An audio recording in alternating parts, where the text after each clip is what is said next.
Hanggang 100 piso na ang itinaas ng presyo ng bulaklak sa mga tindahan sa Dangwa sa Lungsod ng Manila ngayong 2 araw na lang bago magundas. Posible pa raw magmahal ang mga bulaklak sa mga susunod na araw. Nakatutok doon live si Jan Sante. Jan. Yes, Mike, habang papalapit nga ang undas, dumanami na rin ang bilang ng mga mamimili dito sa Dangwa. Tumataas na rin ang presyo ng mga bulaklak.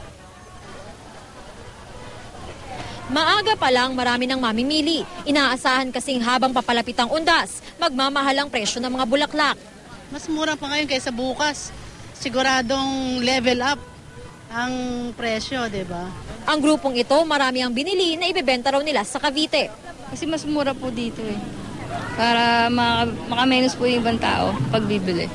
Tumaas na ng 20 pesos hanggang 100 pesos sa mga bulaklak ngayon, tulad ng carnation, gerbera, orchids at roses. Ang paper roses na siguro ang pinakamahal sa 680 pesos per bundle. Pero maaaring makatipid sa wholesale. Sa halagang 200 pesos, makakabili ka na ng 2 dosen ng roses. Meron ding mga bulaklak na naka-arrange na. 120 to 200 pesos ang maliliit na centerpiece.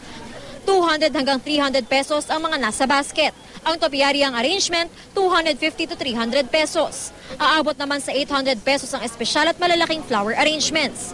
Posible pa daw mas tumaas pa ang presyo ng mga bulaklak bukas at sa 1 ng Nobyembre depende sa dating ng supply. Halos parehas din, hindi gumagalaw. Gumalaw lang mga 20 ang naidagdag. Inaasahan po ba natin na mas tataas pa to habang papalapit yung undas? Mas lalo po siguro. Kasi wala pong bulaklak na supply eh. Mahirap ang bulaklak ngayon eh.